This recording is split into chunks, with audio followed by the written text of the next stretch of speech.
Great. We welcome you to another episode of Learning Stories. This is the show where we profile a diverse set of learners from the 21st century.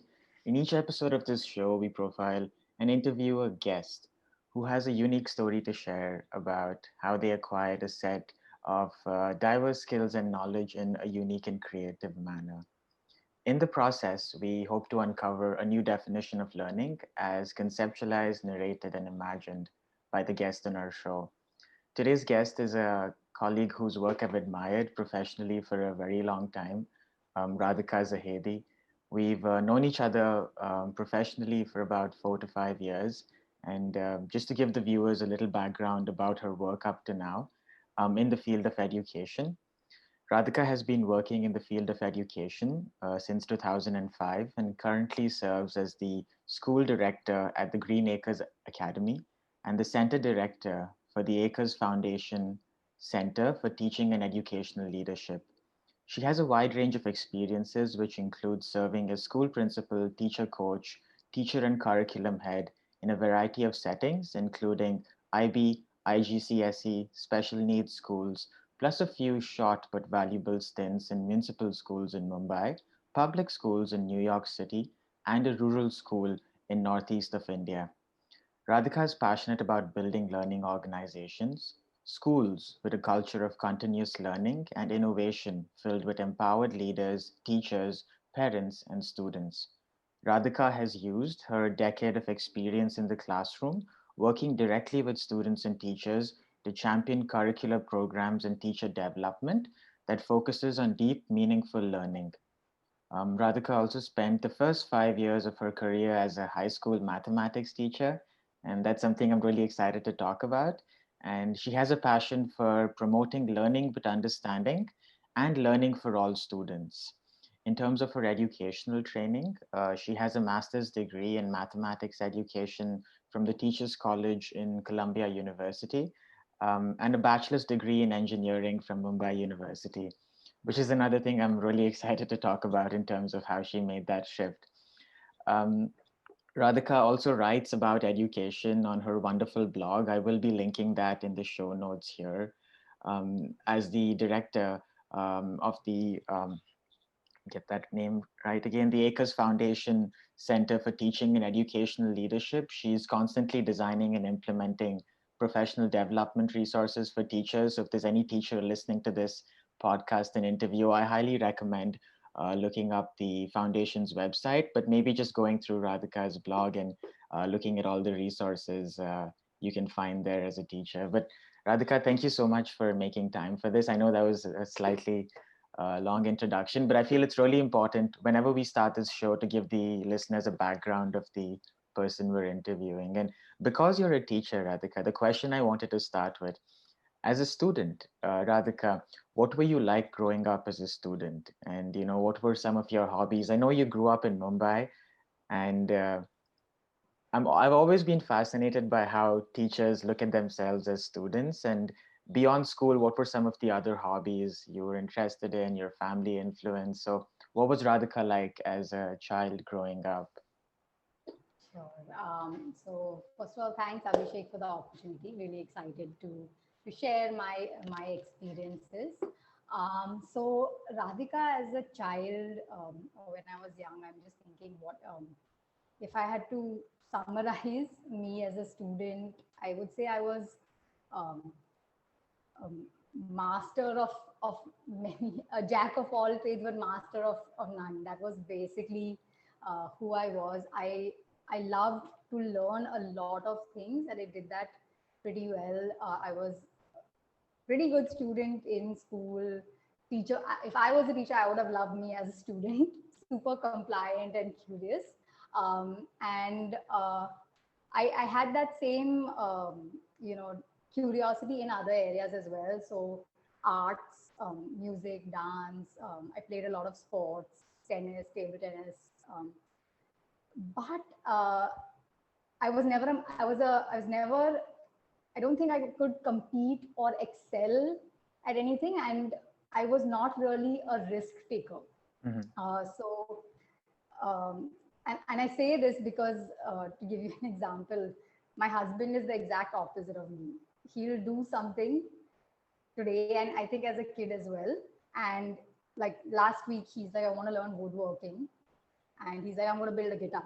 It's Wow. like, are you insane? That is not the path to learning woodworking. Yeah. And for me, but he does, that's what drives him. And for me, from the time I was a kid, I think it's always been a love for learning, but I've always wanted to enjoy the journey, Hmm.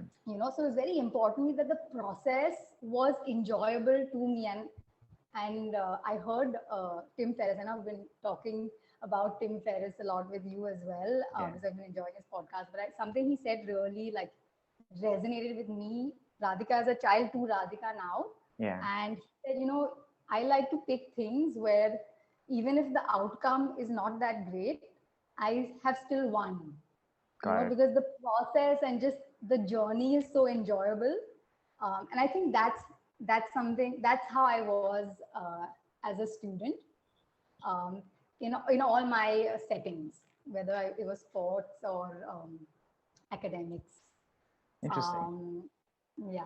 Yeah. Was there a particular subject that you found really interesting, or you remember some experience in terms of something you learned at school? Again, I think sports is also a great metaphor for life in terms of the skills it teaches you, teamwork, collaboration. So maybe an academic subject and an extracurricular activity that you particularly were fond of growing up, and what that taught you about yourself. Because um, it's interesting to think about how those early inclinations, Radhika, lead to what we decide to choose at university.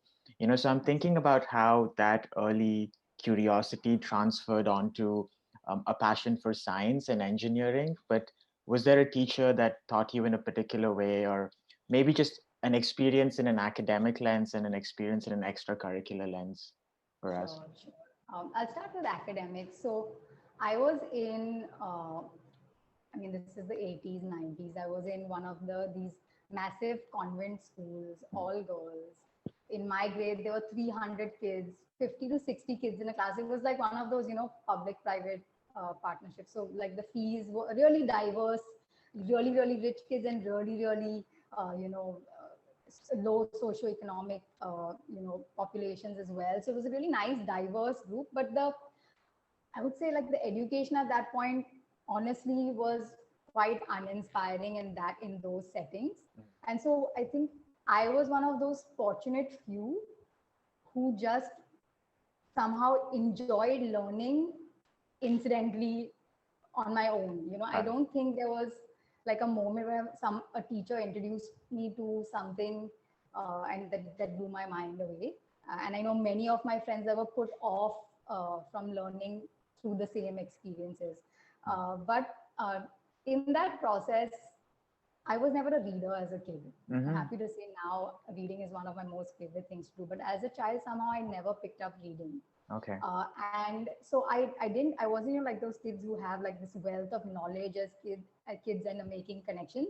And so I was curious to learn, but then as I discovered mathematics and science, especially physics, I found myself being drawn to those subjects more than others, Wow. Okay. because I was just amazed by how much problem solving you could do with just a few foundational principles, Mm-hmm. like few laws, rules, and you just apply them to different settings, and you're able to solve this whole like class of problems, right? Which True. which didn't feel like the same thing in the other disciplines like the humanities or languages.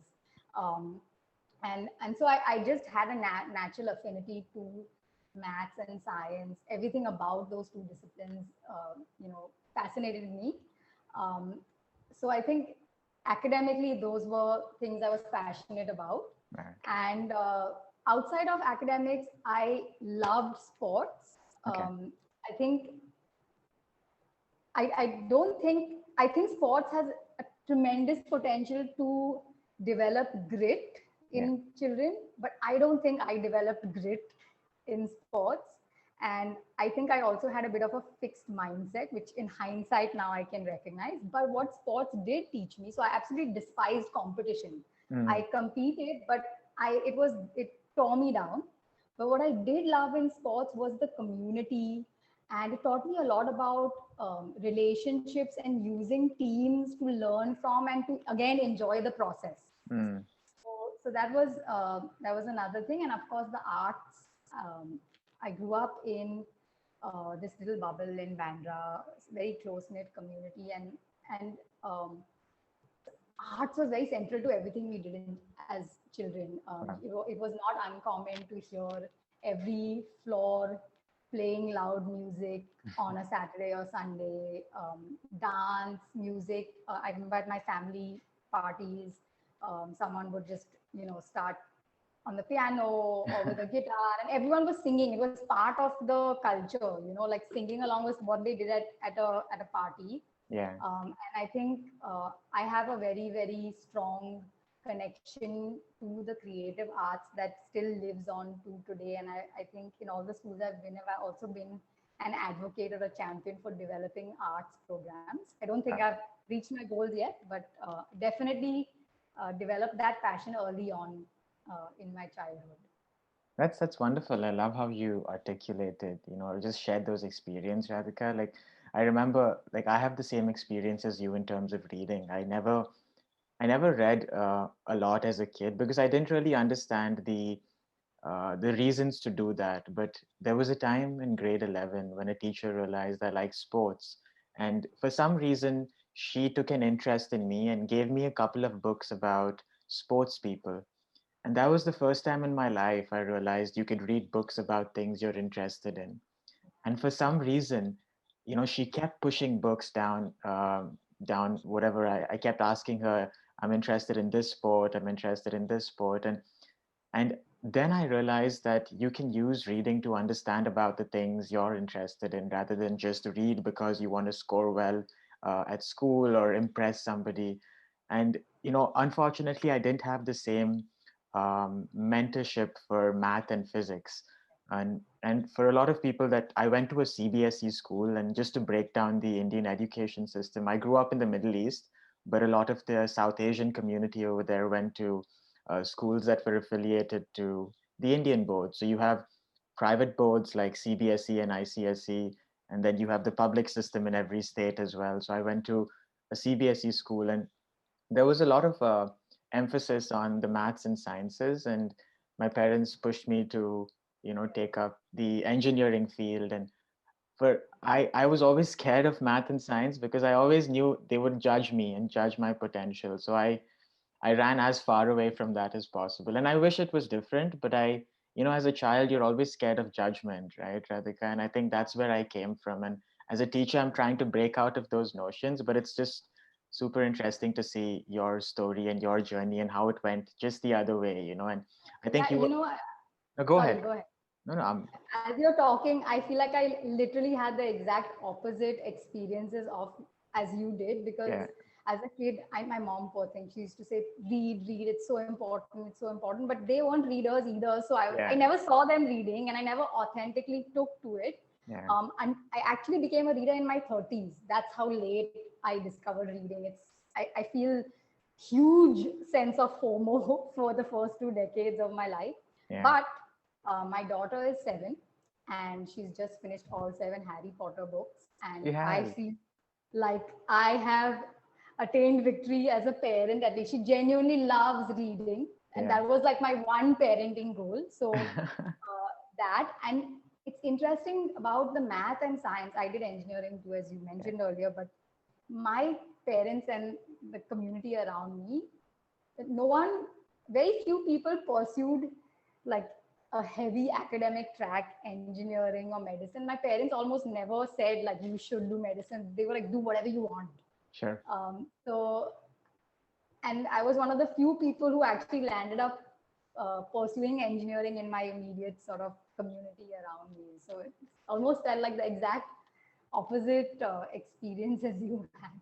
No, and it's interesting. We also take a lot of our own teaching experiences into our teaching practice, right? And that's something to be mindful and conscious of. Is do you have a particular mindset with a subject, and is that something you are taking into the classroom? Because now, as an elementary teacher, I'm teaching math, science, English, and I want to make sure they, just as you as a parent, with the students you're working with, you want to make sure they have the best possible experience possible. But I'm curious about, because growing up in India, there most of our learning is structured into larger streams, and very early Yeah. on in high school, we are often made to take a decision between the arts, commerce, and the sciences. And I don't know if it was the same for you, but there is and sometimes you feel some sort of pressure in terms of there being a hierarchy, in terms of certain subjects being placed on a pedestal and certain other subjects not being given as much importance. But what was your experience in high school and university like, in terms of your exposure to those subjects, and just in terms of how it opened your thinking, and even beyond that, what were you considering in terms of your long-term career goals? I'm curious about that phase between high school, university, and your first professional years, Radhika. You're absolutely right. We had those streams: science, commerce, arts. My time it was just three. Now at least they have a few more. But I think that is one of the biggest and most important changes we have to make to the system. Kids are still having to choose in today's day and age where there's absolutely no need. Hmm. Um, Having said that, I do find myself advising kids who are absolutely unsure of what to do. Yeah. And I guess this again comes from my personal experience, right? Because if you don't know what to do, but you pursue an arts stream, you are limited with your choices beyond that. Correct. Yeah. But for example, me, I pursued engineering Yeah. because I just enjoyed the subjects, of course. So that's a different thing. And I wanted to pursue that. But I really was able to, I worked as a software engineer after that, and I had absolutely no problem transitioning into the education space. True. So I think that is a very practical aspect. It's not ideal.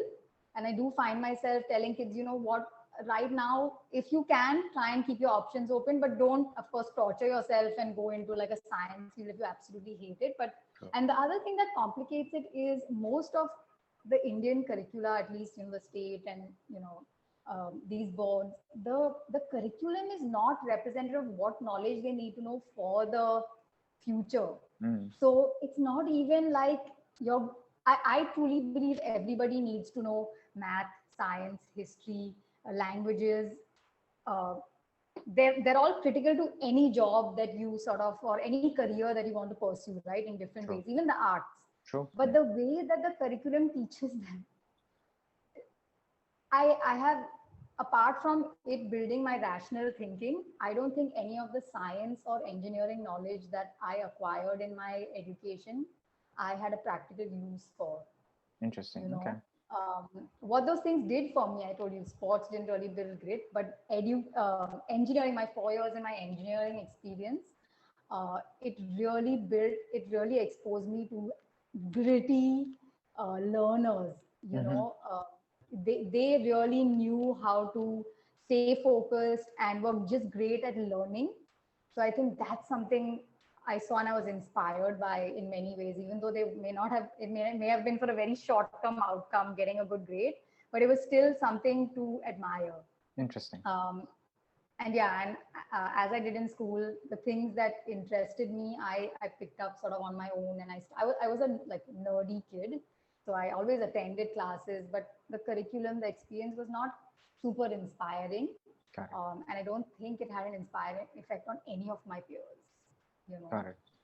But Yeah. and during that time at university, what branch of engineering were you studying, Radhika? So again, great, which brings me to another point. Yeah. Kids, at least my time, and I have a feeling it still is the case in India, at least. I'm Yeah. sure it's different around the world, but kids are not taught to think about long-term goals or just about goals. Yeah. They're taught about to think about which stream you want and then what you want next. And sometimes they are taught to think about what profession do you want to pursue. Do you want to be a doctor, engineer, teacher, right?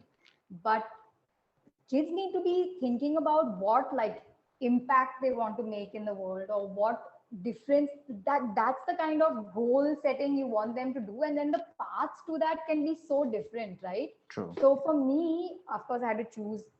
My thought process was, what do you want to pursue? Okay, you're great at math and science, you love it. Medicine or engineering? I prefer physics and math. I'll go for engineering because I hate chemistry and I really don't want to be remembering a lot of chemistry. And I think about it now, I think I would have loved medicine as a profession too, but just like the thought process was so narrow at that time, that I chose engineering. I loved engineering too, so I loved a lot of things, but I loved engineering, just the subjects Yeah. too. And there wasn't really, I wasn't thinking about like what I wanted to do with my knowledge and what impact. I think it was a very like short. I was super short-sighted and just took one step at a time. Whatever opportunities were there, I worked hard and I pursued those. I studied biomedical engineering, Okay. and again, why? Because I loved biology and I loved math and physics, and that Yeah. was the intersection of all. But when I did the course, I hated it. Yeah. I didn't know what it was, right? Yeah. So again, I think because I took choices that kept my options open, I got lucky. My Sure. first 2 years, I loved it because those were generic tracks for all students. And then Got when it. I specialized into the biomedical stuff, I hated what I was doing. And Yeah. I was lucky that even in spite of that, I could get a job because they do give you some sort of software, computers sort of foundation. I got a job in a software company in what I realized what I wanted to pursue. Got it. So Yeah.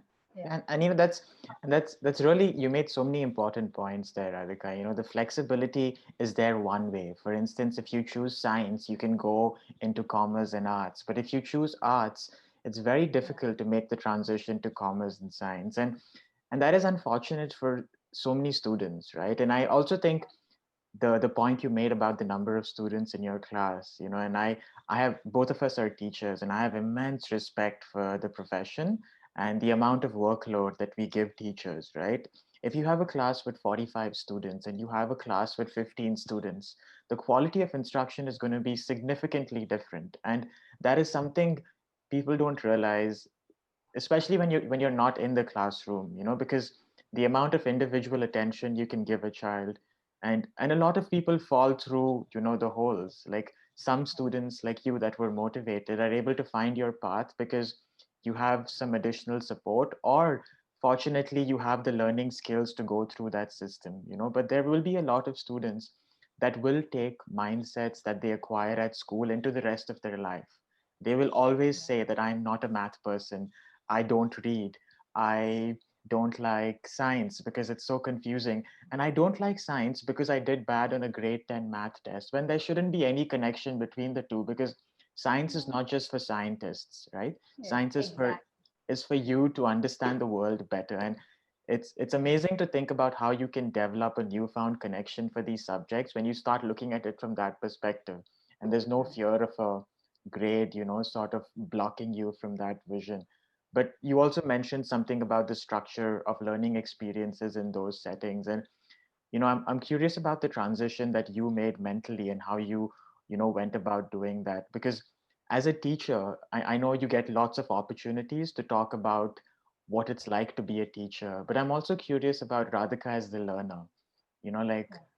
you mentioned that experience of being a learner in your 30s, but very early on, you had to make that professional shift from, and I know at this time you also took up a volunteering teaching experience at a local municipal school in Mumbai.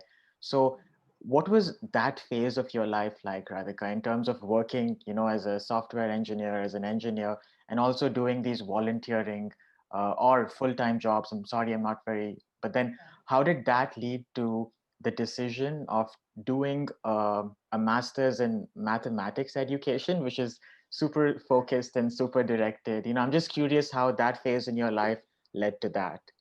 Yeah. Great question. I While I was an engineering student, I well, first of all, I was always somebody who, when I was in it, I would do enough so that I was getting the learning, but I would never do anything to get that's full, like that 99%. I could never be somebody who excelled just for topping the exam.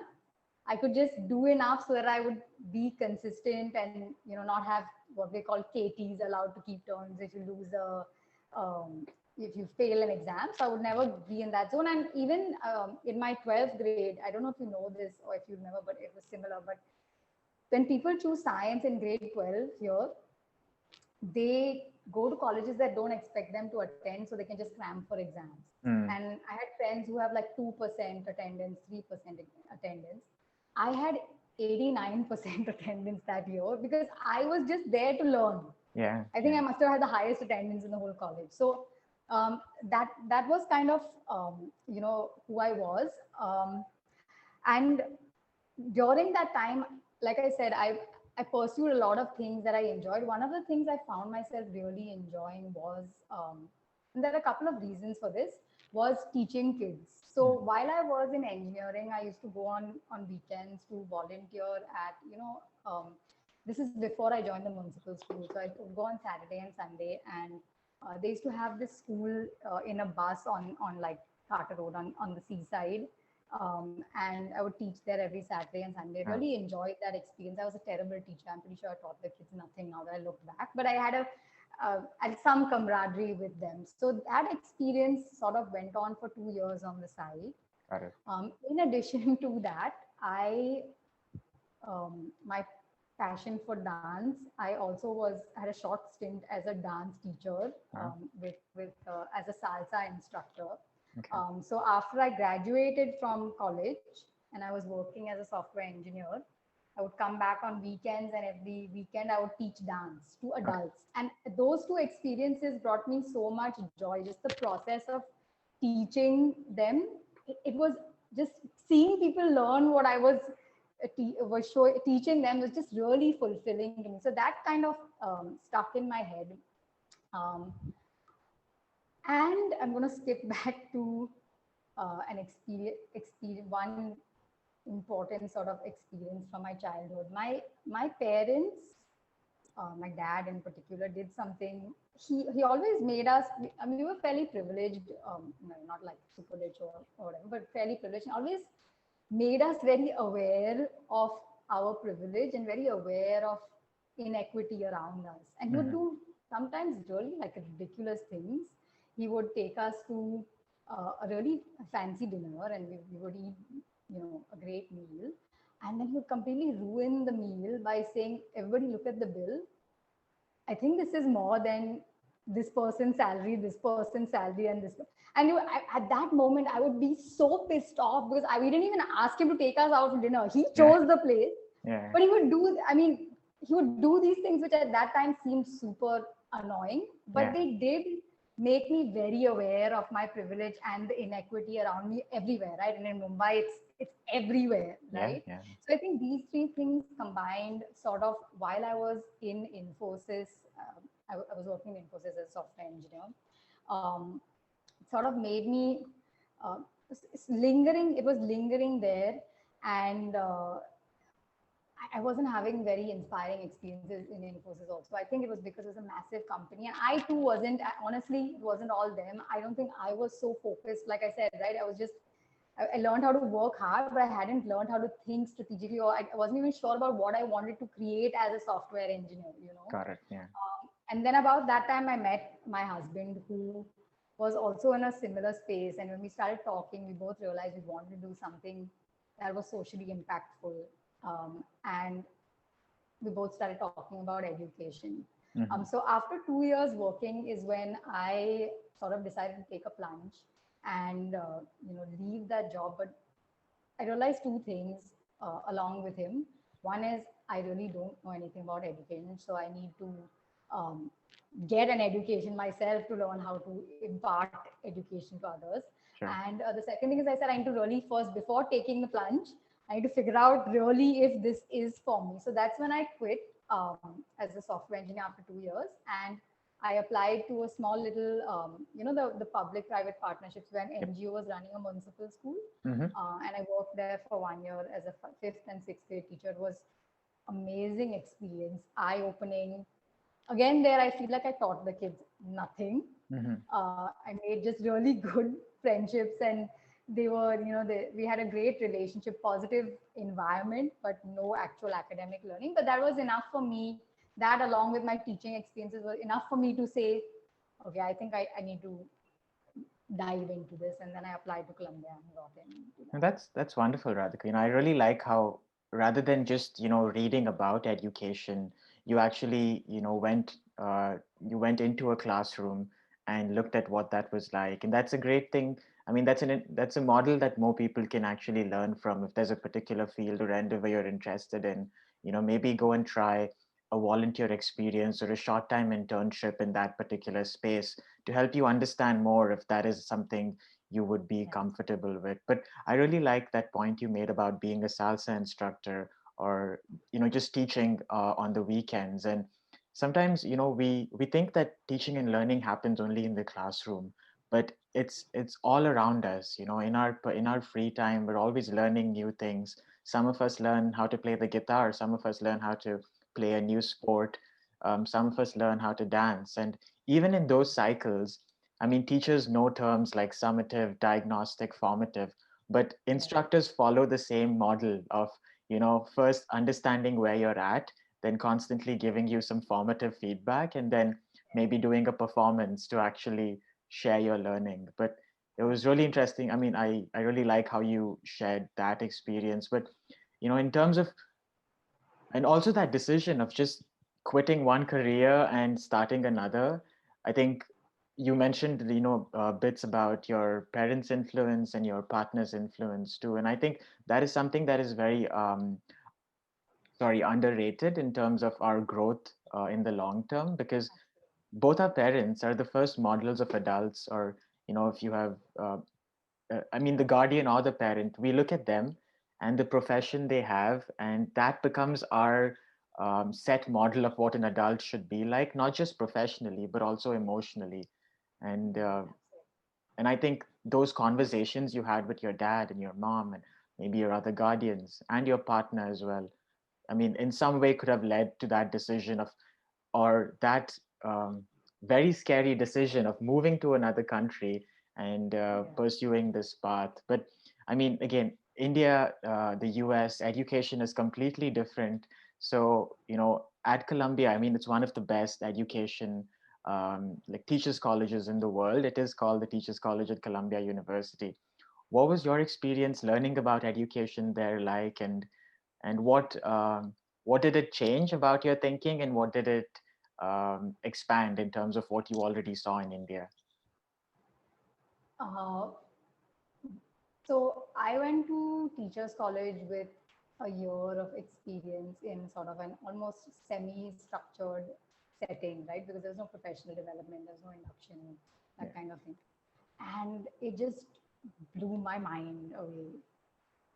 I was just hearing so many new things about teaching and learning. Just first of all, just like an evidence-based approach to teaching, the fact that there's so much knowledge out there, the way people think about curriculum. I was learning math or seeing math suddenly in a way that I hadn't seen it before, even though I was so passionate about it. And I was seeing the limitations of my own educational experiences all in that 1 year.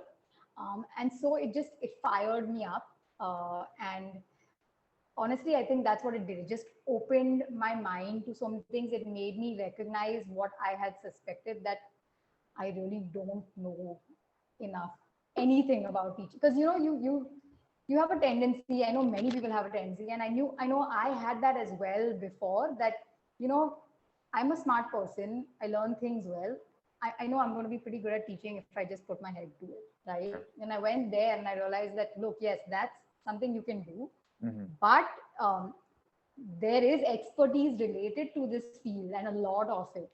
Hmm. And another interesting thing, I have this conversation with a lot of young people today who are looking to study, and they reach out for advice. And I went really early with very little experience. And so I feel, though it opened my mind dramatically to so many things, I feel like I was absorbing like 30% of the courses, because my own experience was so um, small before that.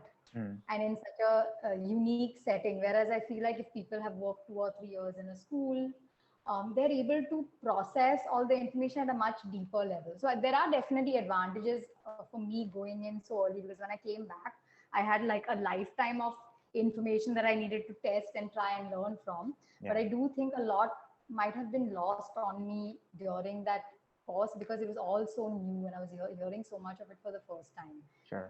Whereas if you go later, it's a different thing, but you might find some of the things too basic also. Yeah, yeah. So yeah. Yeah, I mean, like you made some again some really good important points there, Radhika.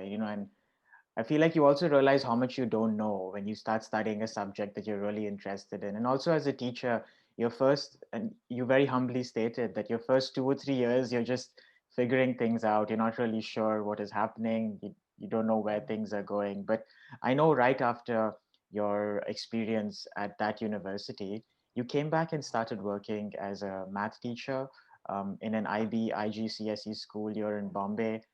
You did that for 5 years, and then you worked at a special needs school for 5 years in the role of a math coach, and then in an administrative position. And this decade of your life, over 10 years of teaching and admin, I mean, I'm just so intrigued by everything you saw on the ground as a teacher.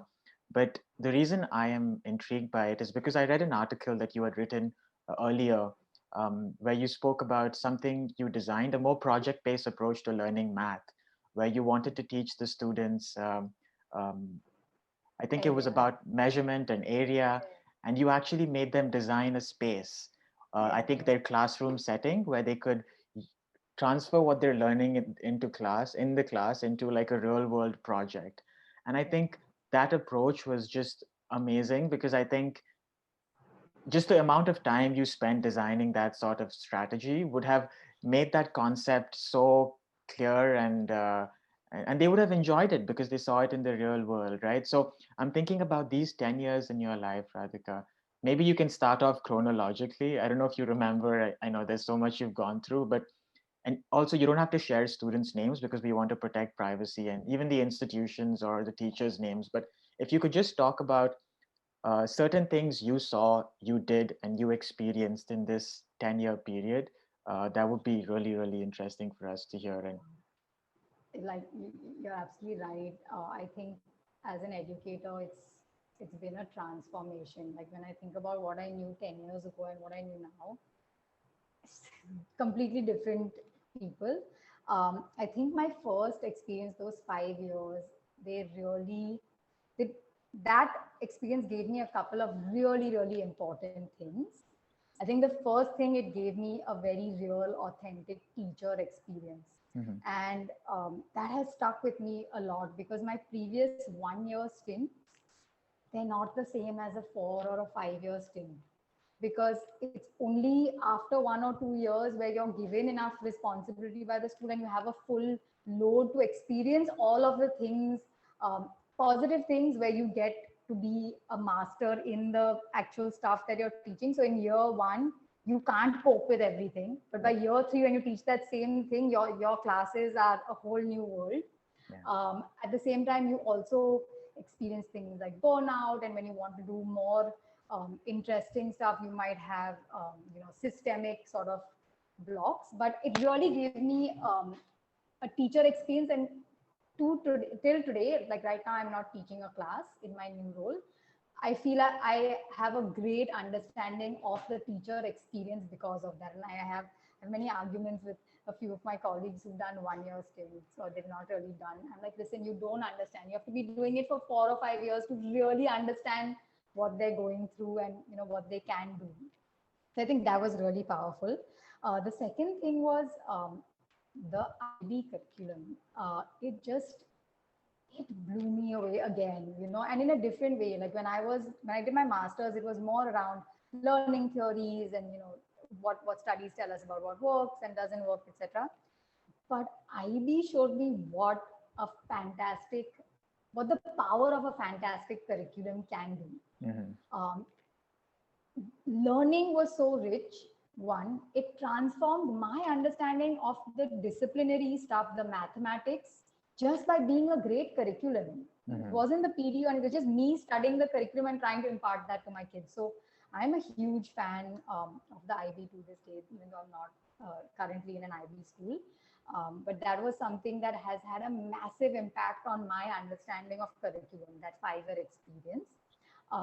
And one small but still important point, the principal in that school, um, I learned something very important from her. I was young, and for some reason, she trusted me and she gave me a lot of autonomy. And I Mhm. see that that doesn't happen in a lot of places. There's a lot of standardization, and it's for whatever reason. Sure. But that really allowed my passion for education to keep the fire going rather than me feeling like a burnt out feeling. So Mm. that's one thing I've taken from her. So I think these are like sort of the key learnings from that experience. Of course, many more smaller ones, and just community was amazing there as well. Yeah. That's one thing I feel. For the most part, I feel education community is just such a cute community. It Like is. everybody Yeah. is really nice and sweet. You see these shows, like I've been watching like the morning show recently, the Yeah. Apple. I'm like, I can't relate to those workplaces because education is just it's sweet, you Yeah. know. Yeah. Um, so yeah, so that was the first school, and then of course when I went to the special ed school, um, I, I wasn't planning to be there for so long. I wasn't actually super excited about making a switch to special education at that time because it's like, oh my god, this is going to be it's going to derail me. My Yeah. husband was the head of school at that time, so And it's like, it's we a need whole you to different start. skill set, right, Radhika, in Yeah, terms of what the totally, totally. students need. Yeah. And I was like, I don't think I have the knowledge, one, and I don't want to get sort of boxed into another. I mean, that's how I looked at it, right? Sure. And he said, just come for 2 years, help us with the math program, and then you can go. So I went in with that intention. Sure. But that again, I feel like every experience has completely shifted my perspective on really key areas of learning, right? Hmm. So, first big thing in the special education school was I always was a supporter of inclusion, special ed, but I think I was always a very rational supporter. Hmm. I knew it was right. I knew that's that needed to be done. How can I not be a supporter? When I went there and I met all of these children with many different, like let's say, atypical needs, I met the parents and I saw the challenges they had to face on a day-to-day basis, but with education, with the system, and how things sort of compounded in different areas. Hmm. And I think that experience just turned me into a advocate for inclusion, but with my whole heart, Got it. and that is going to be with me for the rest of my life. So Mm. that's one really big thing because I actually made, when you meet someone with special needs and maybe one day that's a different thing than having a proper relationship with them, right? And then it's amazing. Um, and sometimes just meeting kids for a day doesn't allow you to see their full personalities, right? For Yeah. all kids. Yeah. So I think that was a really big shift in my perspective. Um, so that's one big thing. The second thing actually this school taught me was not is not limited just to special education, Hmm. but it made me see learning again in a completely different light. Mm. Because you go to college and they talk about like learning theories and like constructivism and all these things, but here I had to go back 3 levels. I had to I became so aware of um, sensory motor processing and its impact on learning, which we just completely take for granted, right? Sure. Like our vision or our hearing. Sometimes I met kids who, if a label on the back of their neck was itching them, their system gave them such a big alarm that they just couldn't do anything else, Mm. right? So I saw this whole other world of sensory processing. I also saw how socio-emotional uh, stuff can interfere very explicitly, like anxiety, anger issues, not being able to self-regulate. So that was another big thing that I saw. And Yeah. of course, physiological as well, right? Yeah. So like you have a hearing thing that maybe people don't realize and they attribute it to not paying attention, but it's actually you're not able to hear properly, Yeah. but the kid didn't realize it. So uh, that also like sort of just really opened my mind and made me realize how complex learning is, and sometimes we look at it so narrowly. So I really value that knowledge that sort of I acquired, and how you can actually, these things don't have to be acquired implicitly by kids. So Yeah. not just if you have a socio emotional need, but all kids should be taught um, how to be socially aware, self-aware, how to regulate, how to manage your emotion, how to make good decisions. Mm, Right? That's something all we shouldn't expect them to learn that implicitly. sure. So I think this was a really big thing, and of course, it gave the last thing was that school gave me uh, sort of sweetly threw me into a whole school leadership role, which I am so grateful for, because I didn't know that I would love it so much, but I see this as being my thing. Like I love it so much because there's so much opportunity, um, so much that can be done in Yeah. this kind of a role. Yeah. So that was the third experience I got there, and because it was a very safe and sweet community, supportive. Like I said, I'm not a risk taker. All my big risks were had to be supported by community, and I feel really safe. So this is what sort of it allowed me to do there.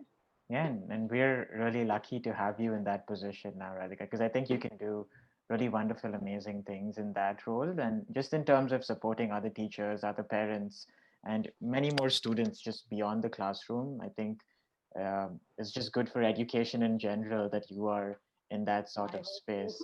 I'm glad you think so. Yeah, I but really hope.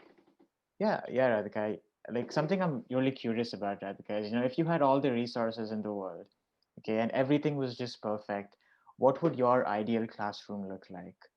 Because I know you have like a leadership and administration role, and there are so many blocks and so many barriers, and again, I think your experience and something I just wanted to point out is it's so beautiful that you had so much time in that school. And in our school, the school I work in now, we work with a lot of students that are on IEPs that need the additional support. And I know that we often say that that's the one thing they're not good at, but they're good at so many different other things. And it's so important to not look at a child based on the label they're given, but also look at all their other potential.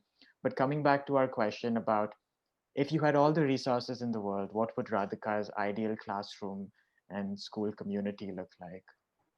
Okay, so just because of where I am right now professionally, I'm going to ask you if I can tweak that question a Sure. little, Sure, go because ahead. I'm in a space where or my team and all of us, we're sort of on this. The reality about education is that most people don't have all the resources in the Correct. world, and that's what makes the educational challenge so complex, right? It's not only about what we know and can do in theory or want to achieve, right? And I feel True. like that's what I'm spending the next 5 or 10 years trying to figure out. It's this value innovation. How do we give this really high quality education that schools maybe that charge really like I'm talking about Mumbai, like 7, 8, 9, 10 lakhs, and that's what allows them to afford a 1:15, 20 ratio, um, to schools that charge less than, let's say, a lakh and have 40 kids in a class. Like Yeah. for me, I feel um, that's the The wicked that's problem, right? The big yes, design yes, the thinking wicked, sort of. exactly. Yeah. Yeah, so I think I'm in that setting. Like what you were getting at earlier, right, is so Yeah. important in today's day and age. Um, Standardization can only go so far, right? Like I True. think there is definitely value There's no, in I mean, I think what you're getting at, Radhika, is there's no one perfect model, right? There's going to be different models in different contexts. But I mean, what would your approach, if I had to tweak that question, what would your approach be? Again, it's not something you know completely right now, but which direction do you think your thinking would go in yeah. if you had to solve that wicked problem using design thinking? And I know in your blog you have this wonderful conceptual model of explaining things, and I love how you do that. But how would you go about solving that problem in So the I next think 10 I'm going years to take from I think one of the blogs sort of, I put it out there in a very, very semi-confusing manner because I am trying to figure it out. But I think this there's some things from the old school, not exactly how we did it, but with improvements, top-down approach, like this systematic approach that is still valuable. Mhm. Like having rigorous learning standards for all, right? Because you can't just take kids or tell schools, hey, teach whatever you want, because you'll have some amazing schools, but you'll also have some schools and teachers that aren't really doing a good job, right? And then equity goes out of the window. So I feel like there is a role for like standards, there is a role for rich curriculum, there is a role for these top down like improvement science approaches to school improvement Sure. on one end. And then I think on the other end, the challenge is about the learner-centered approaches. Like Sure. at the end of the day, it is a human-centered environment. That's what makes it challenging, right? You can't just approach it like a tech organization. There are individual learners, and I think that learner-centered sort of approach will happen with a couple of things. Um, One is the recognition that teachers always play a critical role. So I don't think tech is going to completely like knock the teachers out. Two is, as you were saying earlier, like the system itself should recognize that every learner is an individual, right? So have you heard of multi-tiered systems of support, which I'm basically familiar with it, but I'm not.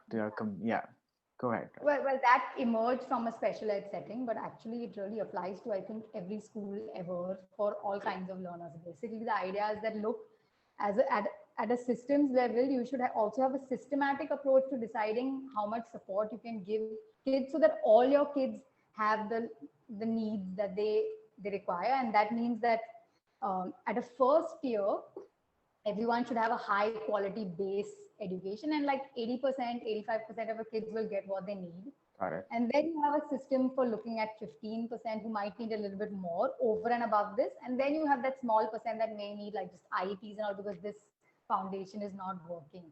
So I Hmm. feel like this synergy of like top down plus learner centeredness has to happen. Interesting. And I think what's new or what's exciting about today is technology can enable us to do that at scale, Hmm. you know. So for example, you talk about those how they do assessments and sort of for like my teachers have 150 kids they're working. How are they going to do PBL, project based learning, with 150 kids? How are they going to do assignments and give feedback to 150 kids, right? Yeah. But when you have technology in the mix that helps them do some amount as like automated grading, asynchronous responses, organizing data to help you see, hey, these kids really need help. This 50% is fine, let them go ahead. Yeah. Maybe just need. So I feel like we're in a space where we can actually now realize these things at scale. So I think my sort of focus was the scale thing. And I'm sure many schools can do much more fantastic stuff in the classroom. Um, uh, but that's not yet the challenge. I feel like these schools, big schools, will get there maybe in 5 years. Sure. So for me, this is sort of what I think needs to be done. This top down plus bottom up sort of synergy with tech leveraging for scale. Yeah, yeah.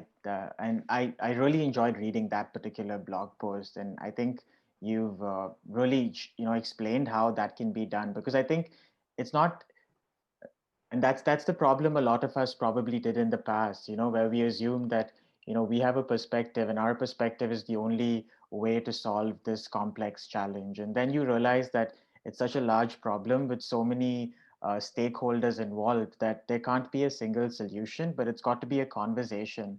And I think how you framed it in terms of a partnership between a more top-down approach to a more learner-centric approach is a good balance of perspectives, where you constantly not only have to understand the school community you work in, but also the parents and the students that you're working with, and maybe design solutions that work in your unique context. And I'm very excited for the writing and all the videos you're going to be putting out in the next 10 years, and hopefully in 10 years time we have more of those wonderful solutions. But I really enjoyed this conversation, Radhika. Thank you so much for making time for this. And one thing, I wanted to end this on a positive note. So if Radhika had to write a little letter to the teacher that started teaching 10 years ago, what would some things be? What would you tell her in terms of advice? And this is also for a lot of young people like me, taking up teaching as a profession in the long term. What are one or two things you'd tell us to do, looking ahead at the future of education from your eyes? That's a tough question. But at least telling myself, I think it would be the things that you did well were uh, dive into the experiences and work hard and make the most of your experiences in the education. The things that I wish you would have done is realize very early on that there's a wealth of information now out there to improve your improve anything that you set your sort of heart on. Sure. I think I developed all my leadership skills just by following like all my mentors online and reading their material, right? So I think that's the second one. Keep learning, keep looking. And I think the third thing is keep remembering that education is a complex um, challenge, Hmm. and all of us, all anyone who wants to solve it should go in with an open mind, should not go in with the mentality it's very easy to blame other stakeholders and feel like somebody else in the mix is doing something wrong, but if you realize it's super complicated, it's not really their fault, it's just a complicated problem to solve. So a more open-minded, collaborative, solution-oriented sort of approach Sure. is going to get us all, I think, a long way ahead if we do that. So I think those are the three things I would tell myself. No, thanks, Radhika. That's wonderful, and I think that's a great note to end this show. And thank you for sharing your story so honestly and so vulnerably, but also so powerfully. And I hope to maybe get a chance to interview 3 years down the line, and maybe 6 years down the line, and I think we'll have a whole new set of insights and stories to hear from you at that point too. But thank you again for your work as a teacher and as a school leader. And for everyone listening, stay tuned for more such episodes in the near future. And I will be linking Radhika's blog in the show notes. I highly recommend reading her wonderful posts on teaching and learning, but also reaching out to her on social media to understand her work better. Thank you so much. And until next time, keep learning. Thank you, Radhika. Thanks, Abhishek. I really enjoyed the conversation. I'm just going to